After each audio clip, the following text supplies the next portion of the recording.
Alright, whatever. Casually flabby tourist has made a video. Gee, this ought to be fun, right? No, it won't be fun. Eighth, antinatalist, ephalist reboot. I don't know. Yeah, sure. Okay, so I think it's time to do an ephilism stroke antinatalism reboot, you know. I mean, if they can reboot Spider-Man every 6 months, and Batman and shit, then I'm sure I'm allowed to reboot ephilism and antinatalism. Yeah, but you won't do that. I mean, you won't be on the subject, I'm sure. You're just gonna psychobabble, right? yeah, right. Evolution. See, I mean, the story is really about evolution. You just don't get that, do you? That's right, because you're a religious nut. I keep forgetting. I guess it's not even a reboot, it's more like a reset. I've discovered that my misery me, Jay Soundar, is starting to distance himself from the cult. Nah, he's distancing himself from rationality. And whatever, that's fine. You know, and this whole cult idea, again, his membership included what? Oh, that's right, nothing. yeah. And I don't apologise for calling it a cult. Right, and I won't apologize for calling you flabby and Borgish. Yes, a Borg apologist. Yeah, that's it. You're just a Borg apologist. I speak for the Borg, the Borg, the Borg, the Borg. John Majorite. And don't take offence at it, you child. Fuck you, asshole. yeah, you asshole. Don't take offense at it. What's the point in it? You want to call every group on Earth a cult. Fine. Yes, it'll be so constructive. That's right. Every time people organize, just call it a cult. And then you can disengage from any kind of rational, productive activity on planet Earth. Because all you individuals, yeah, the Borg of the individual chaos, let's all bang against walls. You know, and then spin around and go the opposite direction and bang against a wall and spin around and bang against a wall forever and ever. Fucking idiots. But, you know, Jay Soundar's distancing himself from it. Distancing. Whatever, yeah, the spy who loved me is, yeah, she's going off to whore somewhere else. I mean, really. Obviously, with liars like him, who needs... Oh, that's right. With psychotic... Oh, yeah, there's just no way to put this in any kind of good way. But yeah, I mean, unfortunately, there's totally insane humans on Earth. And once in a while, they come and knock on your door, and you give them a candy bar, and all of a sudden you end up in the newspaper because you gave a candy bar to the psycho killer. But yeah, sorry, he's not my responsibility. Crazy fuck. Himself from the guy, you know. And well, the thing is, when I'm reading what he's saying, I'm still picking up that he thinks that ephilism is pure rationalism, you know. Well, what I'm picking up, and you could read it in your own comments in your own video, is that he doesn't give a fuck what the truth is. So yeah, anything is anything. It doesn't matter. He doesn't care what the truth is. He just wants a story to tell himself before he goes to bed that makes it more fun to live. And it's that simple. He's just a selfish, conniving, scheming, motherfucking piece of human scum. He's just a traditional piece of human scum. An opportunistic, make up any kind of lie to justify any kind of abuse. Asshole. Yeah. And I think what I've done with the last few years of this topic is say cult a lot and talk about psychobabble bullshit and never talk about evolution and the fact that we're just basically selfish assholes, and that the sooner we recognize that, the sooner we can get around to doing something rational for a change instead of all this irrational nonsense. But you keep advocating for the irrational, and then you complain that the crazy humans are doing crazy, stupid things. Well, they're going to keep doing crazy, stupid things until you recognize and you admit that they're crazy and stupid and that they need to be on leashes. Asshole. Well, from the beginning, actually, from before even efilism and antinatalism were argued by the Mendham, is I've tried to show him that he's not being objective, you know. Yeah, you've tried to show him without showing him, right? So, yes, I'm not being objective, but you haven't shown me any diagram of this special universe you live in. You've given me no alternative theory of reality that means a motherfucking thing. All you've said is babble about how reality isn't real, which is a crap. Okay, it's all it is. It's a big steaming crap. Alright, we know where we came from. We know the dynamics of the universe. And you're just wishfully thinking yourself into some kind of silly notion that it's not a replicating molecule and that the phenomenon of consciousness is somehow it just doesn't matter. Well, I think it does matter. So, yeah, difference. A big difference. You must think it matters to some extent because you do bother making videos. So there must be some sense that, oh yeah, there is waste in this world. So you're the one who needs something pointed out to him. Hypocrite. You could go back to the beginning of it. My videos are still there. Oh, well, my videos are still there too. Maybe YouTube broke some of them, but most of them are still there. So, what are you implying, shithead? I don't delete videos. I'm certainly not afraid of any argument I had with you, which I decisively turned you into the flabby pile of pulp. Yes. And so he's argued a case for objective truth. And I said, well, it's not objective. And here's why. Here's me being more objective than you. I'm not saying I'm objective. I don't think we can... Right, so just say silly things like, here's me being more objective to you. I'm not saying I was more objective, though. So yeah, see, this is the psychobabble. So yeah, let's just twist it all into silly knots instead of explaining how evolution isn't the truth, how consumption, reproduction, cannibalism, and addiction isn't the truth, and how Gladiator, 4 billion years of Gladiator war isn't the truth. Yeah, explain how that's not the truth. Actually gain objective truth about the universe. We can have internally consistent models of reality.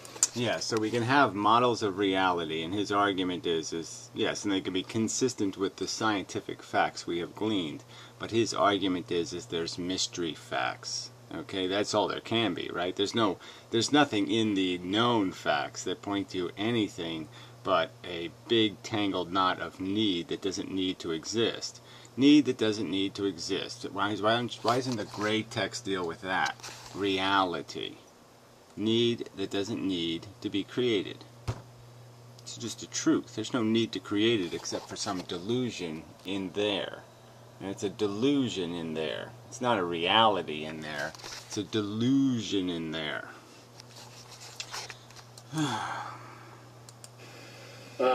Relatively internally consistent compared to others, and that's what I think that's what the appeal of antinatalism and efilism actually is. Well, the appeal, I think, is, because it is a very unappealing philosophy on its face. I mean, it really sucks to be told you suck, that your origins suck, that everything about you is basically built to suck. Yeah, that's kind of, ooh, that's not very good. But, yeah, the great thing about it is, yeah, it explains why all this suck is in the world. That's right, it perfectly explains the suck. Because there's nothing to stop the suck except us. And we suck, and so we haven't stopped the suck because we suck. Yeah, so that's the great thing about it, is it explains it so clearly why everything fucking sucks, is because the only thing that can fix the suck sucks. Which is really disappointing. There's a level of internal consistency that pleases people. Well, whatever. See, again, so somehow we're horny for a disgustingly horrid narrative that basically explains that your life is really futile, that yes, everything you love will either perish or you will perish and leave it abandoned. There'll always be a kitten on the side of the road looking at its dead friend squished with its guts popping out of its mouth, and the whole thing is just a little bit too fucking disgusting. Oh, but yeah, we're doing that for our own psychological selfish reasons. We're believing that philosophy because it's fun to believe that. Fuck you. We know who's fucking self-indulgent, Your Highness. And they're drawn to that internal consistency, and then believe in it, and when anybody comes along and says, no, it's not consistent, it's not objective truth. How much you want to bet there won't be one argument made in this video about any facts of our reality? And it's just going to be miles and miles of this psychobabble fucking bullshit. Yep. Then those persons can only be disregarded as irrational or chasing the cheese or something else. This is... Yeah, something fundamental to actual psychology. Not the kind of psychology you make up, but yes, the actual desire mechanisms inside of humans and the ones that are appeal to their selfish, I-wanty nature. Yeah, duh. You're the one selling the fables, fatty. This is something that all objectivists do, not just ethicists and antinatalists, all dogmatists. Well, again, so dogma. So again, he's called it a dogma. It's a dogma to believe in evolution. If you believe in evolution, this asshole will call you a dogmatist because you haven't included string, fantastic, multiverse, super special, God-created universing. You haven't included some spiritual bullshit, so therefore you're a dogmatist because you went with the facts instead of his lies and his fables and his fairy tales. But again, so now we're just going to be accused of being like religious people because we have a Bible written by men, and it's called The Origin of Species. So now the origin of species is a religion.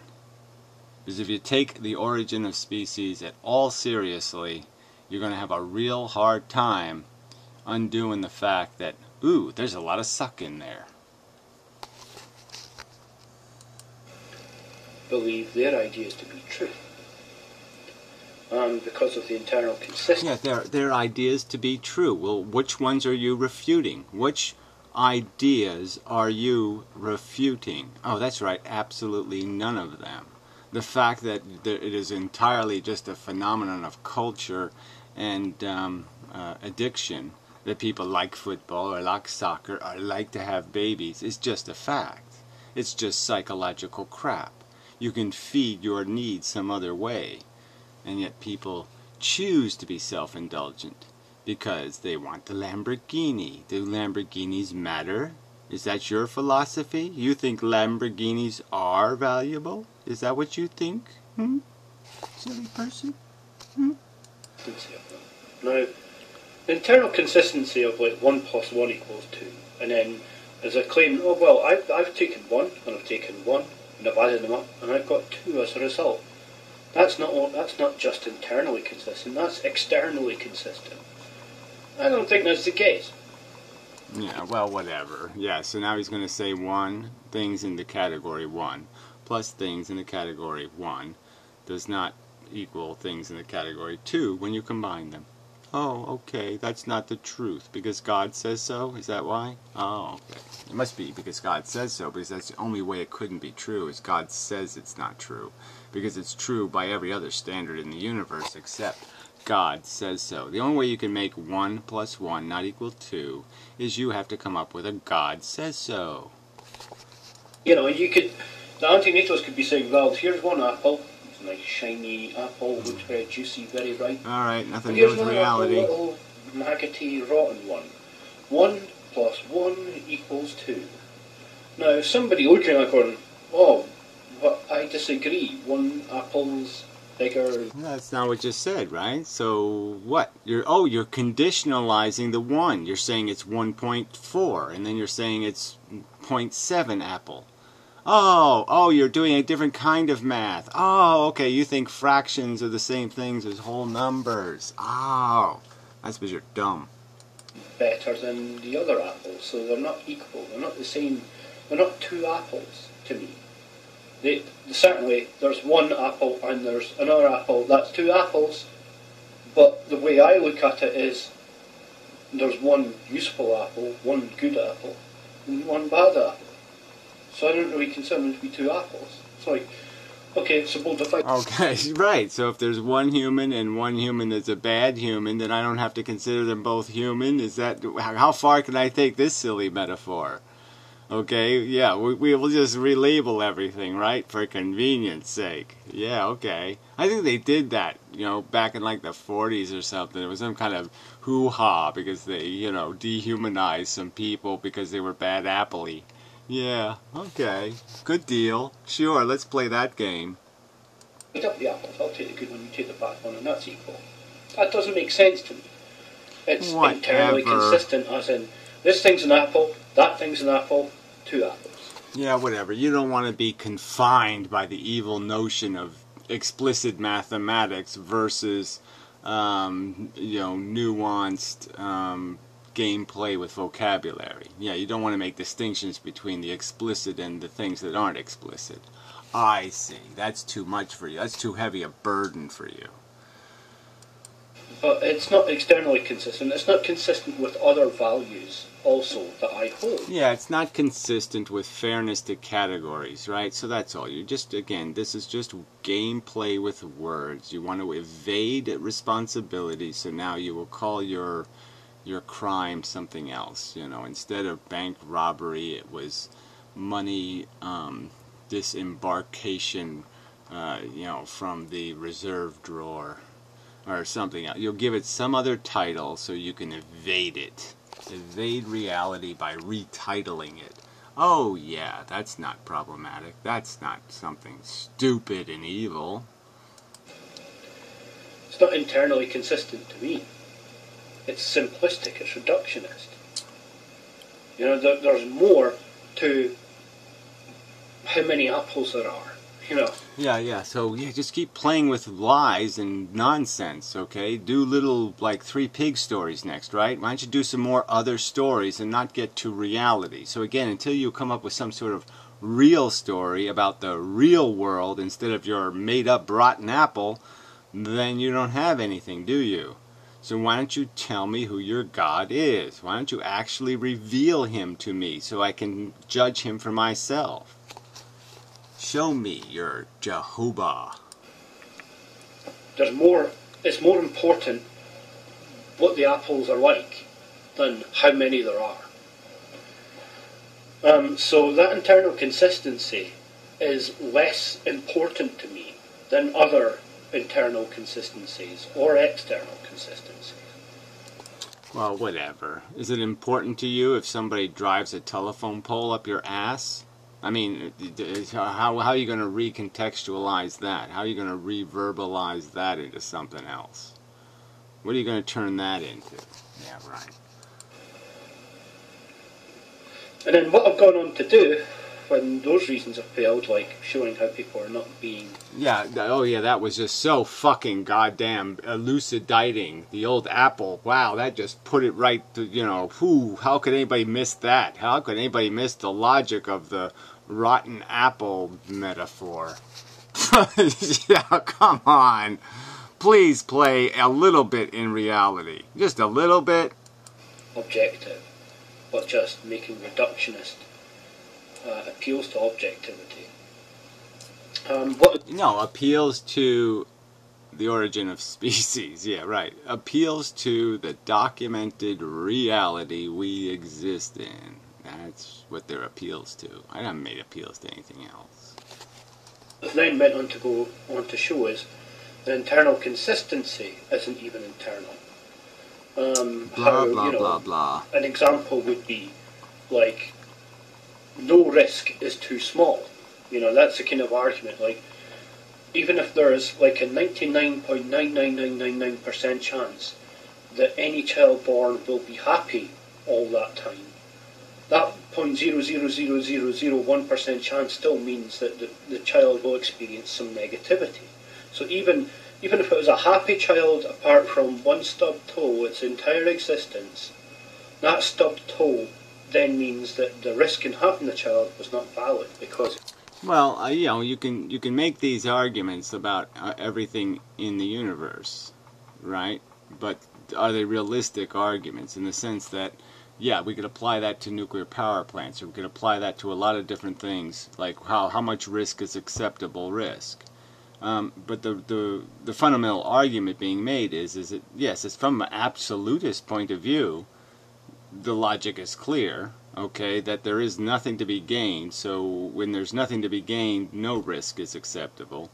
But no one's making those arguments, right? No one's saying that, oh, we'll override your horrid psychological addiction with this absolutist argument. So nobody's making this argument, right? No one's talking about stub toes or little tiny inconveniences. No one's saying that the world is anywhere close to being on that kind of a margin of failure.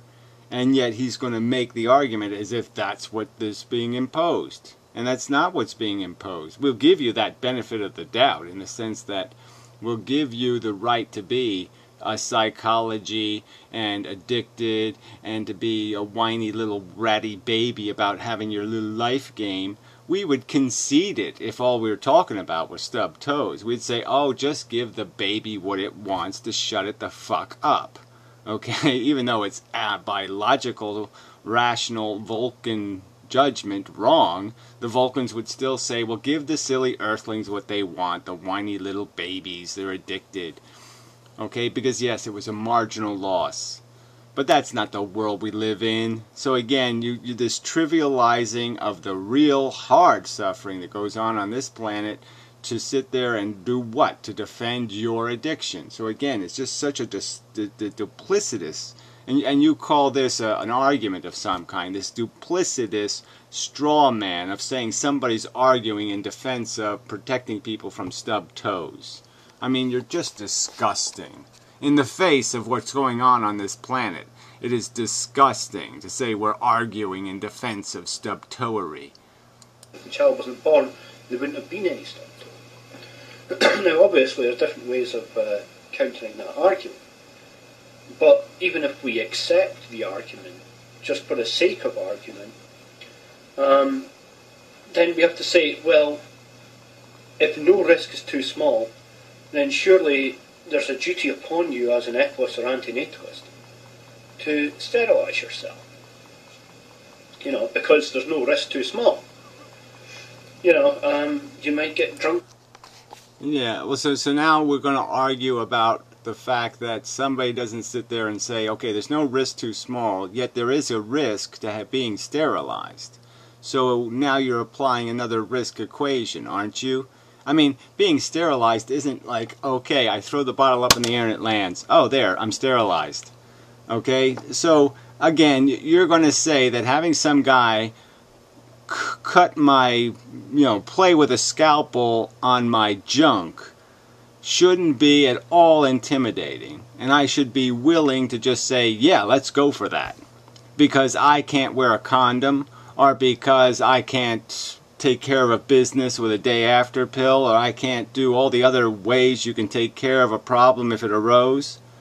So again, and that in the context where clearly people are capable of controlling reproduction without resorting to extraordinary means. Yes, there's 2 million abortions or whatever the hell there are, but there's a lot of prevented pregnancies by people who just have sex in responsible ways. And if you're responsible in how you have sex, you're not going to get pregnant. And that's just the truth.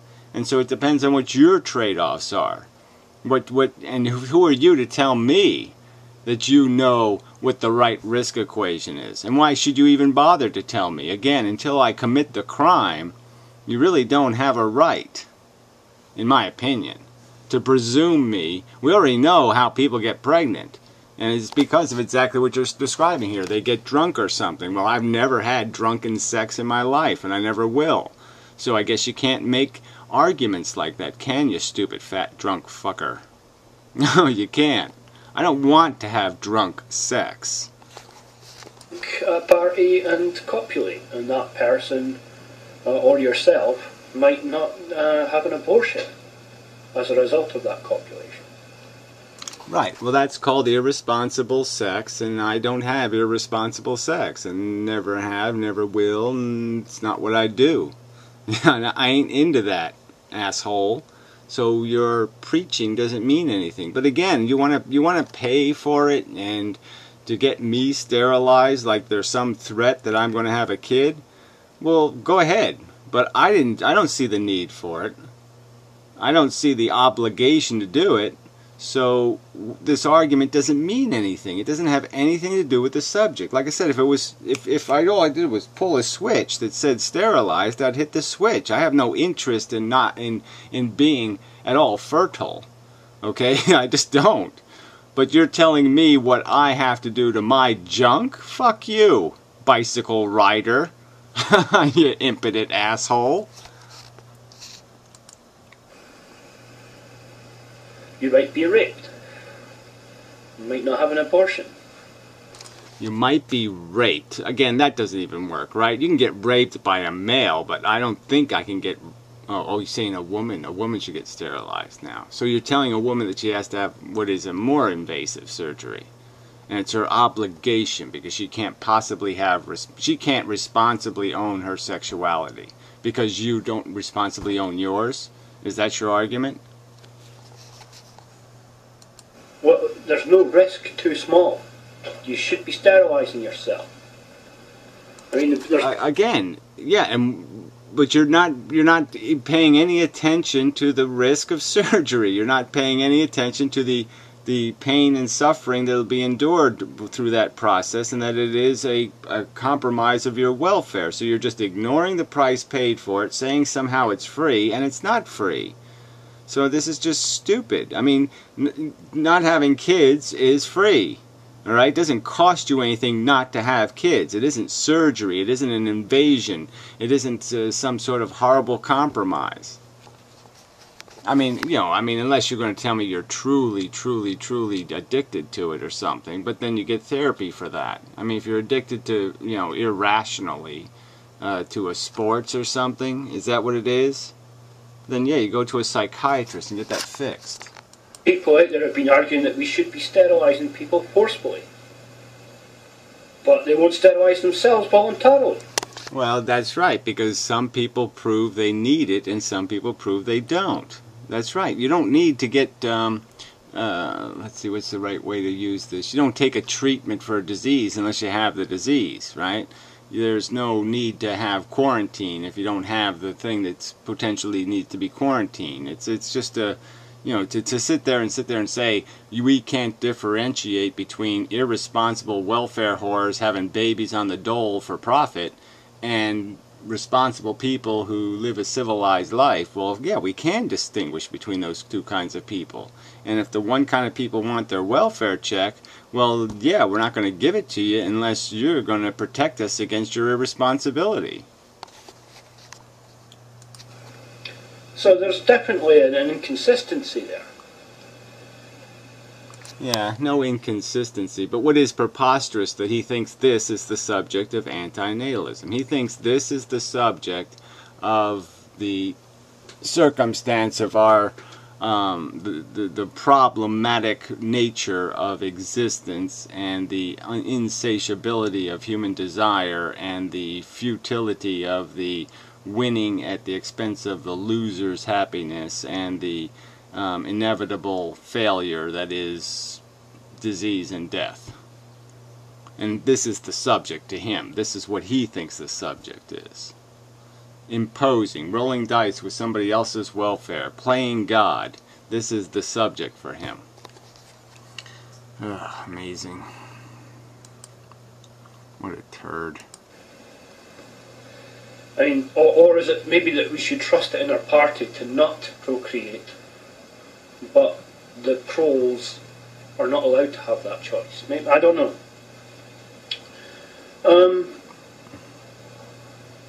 But certainly that's an inconsistency,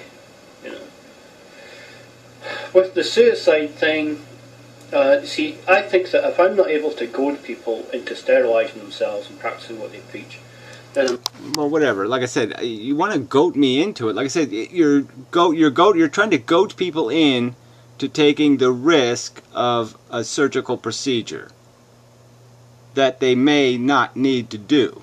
Like, there's no reason to think they have to do it. You're just going to say you have to do it to prove your philosophy. So instead of just saying, quite honestly, look, if I could switch a switch and, sterilize my sperm, I would do it. That's not good enough. We have to actually go get our junk cut to prove a point to you, to satisfy you. That's just idiotic. It is idiotic. I'm not able to goad people into killing themselves by practicing what they preach. I think if I'm going to push somebody over the edge, it's probably more likely I'm going to push them over the edge for them to go out and sterilize themselves than it is for them to go out and kill themselves. Well, you're not going to push me either way. Yeah, you might push somebody who panics and says, well, yeah, okay, I guess I have to get sterilized to prove a point to gratex. But I think most people are rational enough to say, no, I'll measure those risks myself. And I'll make those decisions with me and my girlfriend or me and my circumstance. And that circumstances are going to dictate a lot of this stuff. Again, you happen to be a person willing to have reckless sex. I'm not. The whole, here's how to kill yourself without pain and suffering argument that I made, or advice that I gave. Right, and so yeah, the helium thing, right? You have statistics on how perfect it's always worked? Do you? No, you don't have those. But yeah, let's just argue that the helium thing works pretty good. I don't know, I haven't tried it yet. Still, your argument is that killing yourself is somehow easy, all right? And I'm supposed to take you seriously as a human being. I'm supposed to say something other than, man, you really are a cold, ugly motherfucker.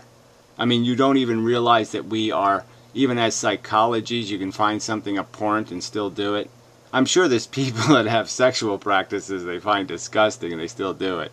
Because, yeah, and so, yeah, to sit there and play, again, while you suck on your nicotine stick, your adaptation, your compromise, what the fuck?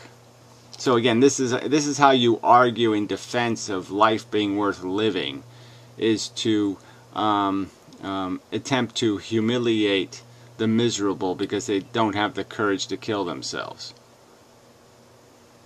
Man, you just suck so fucking much. Was as a result of heroin charts saying, there's no valid way, I've studied this and there's no way for me to kill myself. And what I'm saying with that is, it'll take you 5 minutes Google searching to find out how to kill yourself without pain and have a 100% certainty. It'll take you 5 minutes of Google searching. Okay, if you apply yourself, you'll find a way of doing it.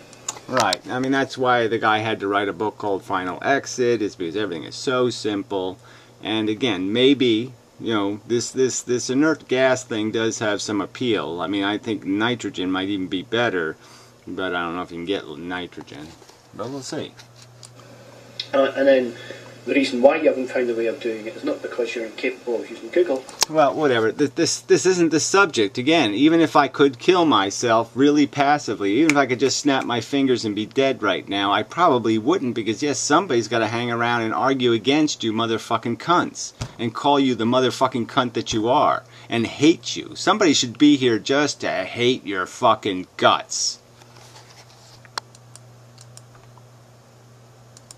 But because you're not really devoted to killing yourself. And hence you're not really that anti-existence and anti-life. Oh, amazing. Yeah, the subject is procreation, jackass. The subject is imposing it on another, forcing a rerun. That's the subject. Okay, the fact that they wasted $1 billion on making the movie doesn't have much to do with the argument about whether it should go into syndication. You're mixing the subjects, but that's your tactic because you just fucking suck.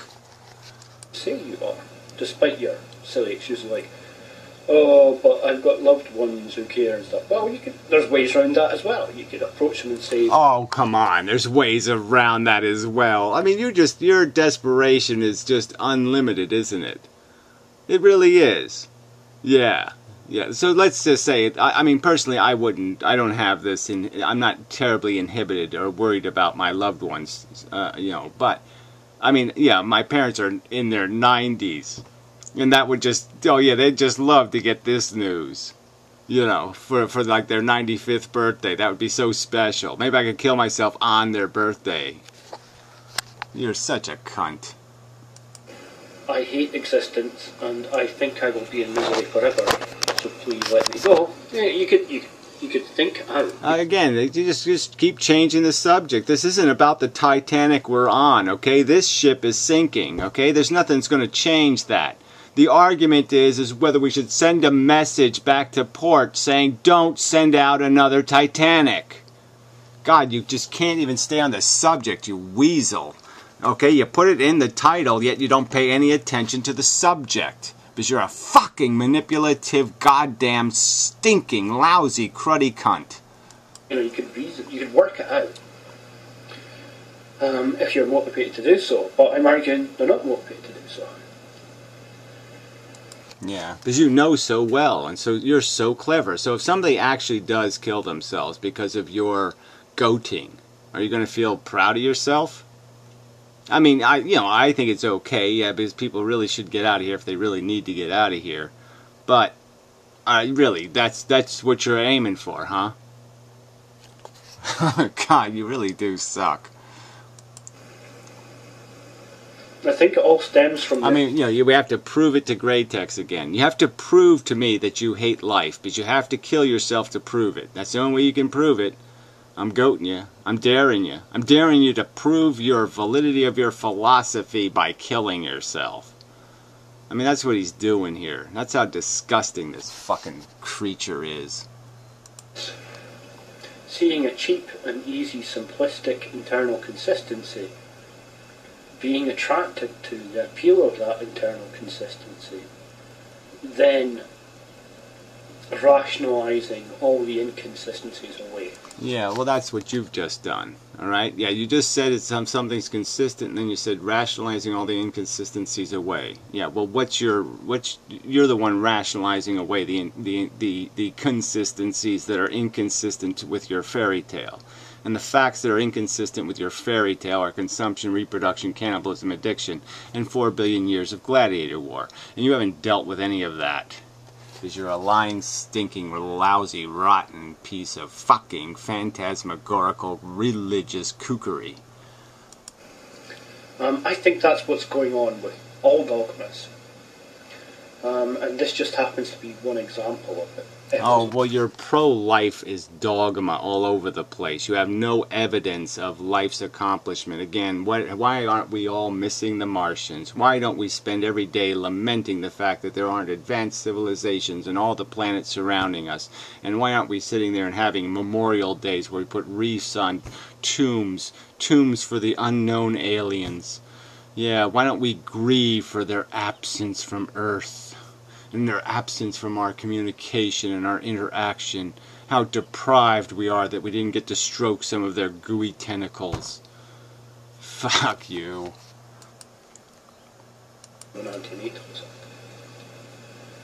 Human egoism. So, human. That's the way I've behaved. Okay, what I've done is I've taken their own philosophy and shown that it's not consistent. I've applied their philosophy to their own behaviour and shown how they're not even practicing what they preach. Right. Like somehow killing myself will stop people from getting pregnant. That's his theory. His theory is if I kill myself, people will stop getting pregnant and having babies.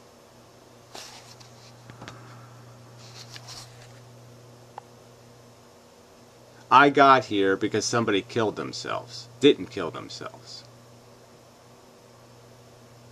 Like, say if my uncle killed himself, that somehow would have stopped my mother from having me. No, that wouldn't have worked. I really don't understand. How does suicide stop people from having babies? Yeah, you're gonna have to explain that one to me, retard. All the way along, in every video I've done this. Yeah, because you're a manipulative piece of shit. And generally, and stupid. I went through the analysis. And ugly and smelly. And when reason failed, you then move on to psychoanalysis. Alright, whatever. You're saying bullshit, right? Consumption, reproduction, cannibalism, addiction. 4 billion years of gladiator war. You haven't dealt with that fact or reality at all because you're a lying scumbag. And then I've psychologized about it.